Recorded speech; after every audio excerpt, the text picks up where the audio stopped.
Assalamualaikum warahmatullahi wabarakatuh. Yang terhormat Ibu Niki Pravitri selaku dosen pengampu mata kuliah pengantar ilmu administrasi publik. Di sini kami dari kelompok 3 yang beranggotakan Siti Hatami dengan NIM 666-12166 dan ada Shalom Rahel Clara dengan NIM 666-12164. Lalu ada Siti Puspita Sari dengan NIM 666-122 dan ada Nabila Altafa dengan NIM 666-123 dan dengan saya sendiri Zainal Abidin dengan NIM 666-165. Di sini kami akan mempresentasikan tentang tugas yang sudah kami kerjakan, yaitu diskusi tentang studi kasus hubungan-hubungan dimensi yang saling bersangkutan. Di sini pertama ada dimensi lingkungan yang mempengaruhi dimensi lainnya. Yang pertama itu ada dimensi lingkungan yang berpengaruh dengan dimensi kebijakan. Dengan contoh kasusnya yaitu karena makin banyaknya populasi atau pertumbuhan penduduk yang makin meningkat pesat, akhirnya pemerintah membuat kebijakan keluarga berencana atau KB. Yang kedua yaitu dimensi lingkungan mempengaruhi dimensi moral. Kami mengambil contoh kasus berupa lingkungan yang sehat dan baik akan membentuk moral masyarakat yang baik. Dan yang ketiga yaitu dimensi lingkungan yang mempengaruhi dimensi organisasi. Contoh kasusnya adalah di sebuah lingkungan yang teratur seperti universitas atau sekolah, pasti akan dibentuk organisasi untuk menyalurkan minat dan bakat. Yang keempat yaitu dimensi lingkungan mempengaruhi dimensi manajemen. Contoh kasusnya yaitu karena ditutupnya pusat perbelanjaan akibat pandemi COVID-19, maka perusahaan B merencanakan untuk berjualan secara daring. Yang terakhir, dimensi lingkungan mempengaruhi dimensi kinerja. Kasus yang kami ambil adalah dikarenakan pandemi COVID-19, banyak perusahaan yang mengalami masalah keuangan dan akhirnya banyak para pekerja yang di-PHK. Di slide kedua ini adalah dimensi kebijakan yang berhubungan dengan dimensi-dimensi lainnya. Yang pertama yaitu dimensi kebijakan dengan dimensi lingkungan. Contoh kasusnya yaitu pengangkutan sampah yang menutupi kali busa yang dilakukan oleh Dinas Lingkungan Pemprov Kabupaten Bekasi membuat kali busa kini terlihat lagi airnya. Yang kedua yaitu dimensi kebijakan mempengaruhi dimensi moral. Kami mengambil contoh kasus kebijakan pemerintah perihal vaksinasi membuat sejumlah tempat yang menyediakan vaksin membludak. Akibatnya, banyak masyarakat malas antri sehingga menghubungi orang dalam untuk dapat fast track. Yang ketiga, dimensi kebijakan yang mempengaruhi dimensi organisasi, yaitu contoh kasusnya rencana diselenggarakannya event Formula E oleh Pemprov DKI dan Gubernur Anies Baswedan mengundang pertentangan dan demo oleh massa dan Aliansi Jakarta bergerak di depan gedung DPRD. Yang keempat yaitu dimensi kebijakan mempengaruhi dimensi manajemen. Kami mengambil contoh yaitu dikarenakan pemberlakuan PPKM tempat-tempat kopi hanya buka hingga jam 8 malam. Selanjutnya adalah dimensi moral mempengaruhi dimensi lainnya. Yang pertama, dimensi moral mempengaruhi dimensi kebijakan. Kami mengambil contoh kasus, yaitu maraknya kasus bullying yang terjadi di lingkungan membuat pemerintah segera membuat kebijakan undang-undang yang mengatur tentang bullying. Yang kedua yaitu dimensi moral yang mempengaruhi dimensi lingkungan. Studi kasus yang kami ambil yaitu sekumpulan remaja yang mabuk-mabukan kemudian melakukan kerusakan di daerah lingkungan tempat tinggalnya. Yang ketiga yaitu dimensi moral mempengaruhi dimensi organisasi.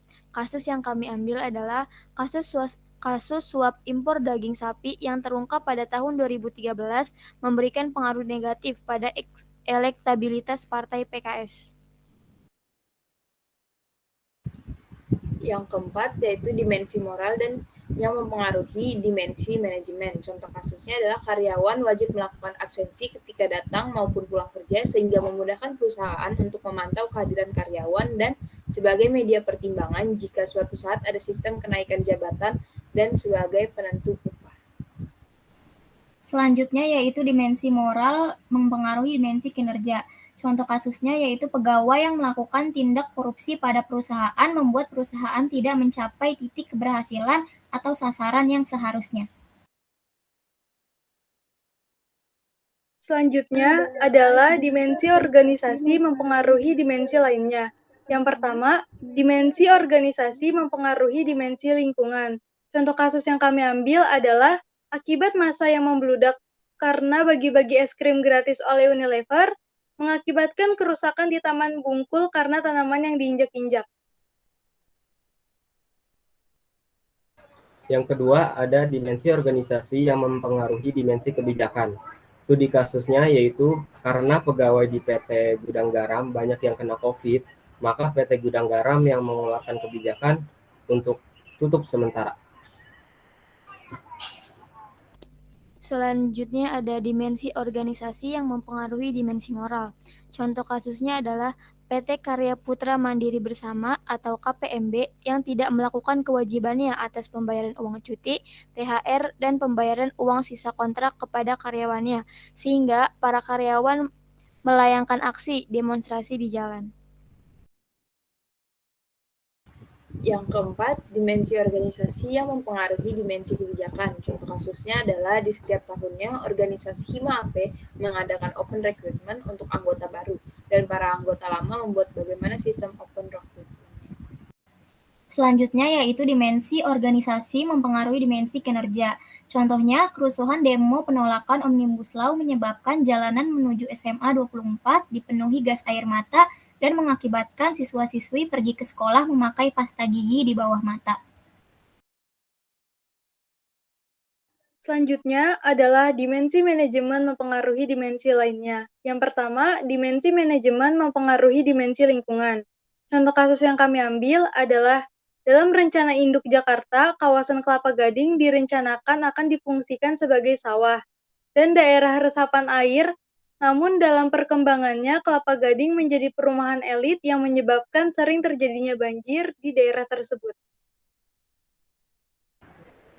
Contoh kasus yang kedua yaitu dimensi manajemen yang memengaruhi dimensi moral, yaitu Kemendes PDTT yang